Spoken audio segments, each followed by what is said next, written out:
Connexion Alger où l'on retrouve El Moustache, un artiste qui défraie souvent la chronique. Merci d'être avec nous. Vous êtes fait remarquer il y a quelques années en produisant des œuvres qui n'ont pas vraiment plu au gouvernement algérien, au président de la République Abdelaziz Bouteflika. Aujourd'hui, vous vous êtes lancé dans une initiative littéraire très rare, c'est peut-être même la seule, celle de l'adaptation du célèbre roman de Kateb Yassine Nedjma en langue arabe populaire, ce qu'on appelle le Darija algérien. Alors le livre n'avait été publié jusqu'ici qu'en langue française. Pourquoi un tel projet littéraire, El Moustache? Salut Momo, merci tout le monde pour l'invitation, c'est un honneur. Alors, comme je suis artiste pop art, je m'intéresse beaucoup à la culture populaire. Voilà. Et quand on dit culture populaire, c'est les cafés, les souks, le houma, les quartiers et tout. Alors, quartier populaire et café et tout implique la langue Darija. Cette Darija, c'est l'arabe algérien, que j'appelle Jazairiya. Voilà. Cette Jazairiya que je revendique dans mes œuvres artistiques et tout. Alors le projet, c'est bien sûr rendre hommage à Kateb Yassine et à son chef-d'œuvre, Nedjma, chef-d'œuvre de la littérature algérienne, écrite par un Algérien, qui relate l'histoire de 4 Algériens. Alors quoi de plus naturel que de l'écrire en algérien, Jazairiya. Voilà. Projet littéraire magnifique, en tout cas à la fois francophone et donc arabophone.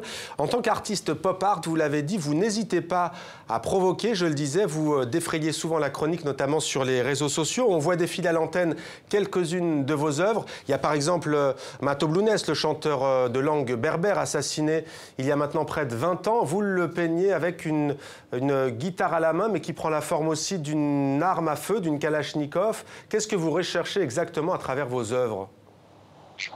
Voilà, à travers mes œuvres, c'est rendre hommage aux personnalités populaires algériennes qui à part peut-être les Algériens et le peuple en général, rend hommage.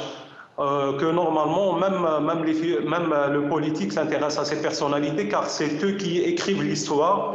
De même aussi, par rapport aux événements du 5 octobre, où je rends hommage dans mes œuvres et tout, 5 octobre, au président assassiné Boudiaf, Rabbi Rahmou, aux personnalités assassinées pendant la décennie noire. C'est quelque part un devoir de mémoire que je ressens. Voilà. Et en utilisant un style coloré, voilà, en intégrant du style esthétique arabo-musulman, amazigh, nord-africain, méditerranéen, voilà, dans mes œuvres. Voilà, c'est peut-être un devoir de mémoire que je ressens. Allez, une dernière question, peut-être rapidement. Je ne vous demanderai pas pourquoi El Moustache, puisqu'on voit que vous la portez très soigneusement.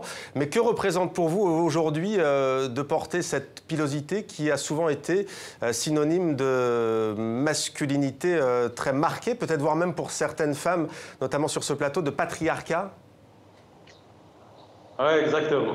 Alors, bon, par rapport à mon image artistique et tout, j'ai cherché une identité visuelle, une signature. Voilà. Et je me suis intéressé à cette moustache et à ce chèche que l'on retrouve dans les côtés ruraux de l'Algérie, dans l'Algérie profonde et tout. Ouais. Et qui peut-être aussi, pour moi, c'est un signe d'appartenance à ma culture populaire et tout.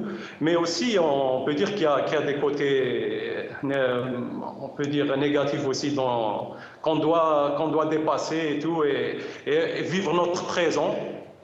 Et se projeter vers le futur tout en gardant notre patrimoine, nos racines et tout. Merci beaucoup, merci vraiment beaucoup El Moustache d'avoir été avec nous en direct d'Alger pour débuter cette émission Maghreb Orient Express.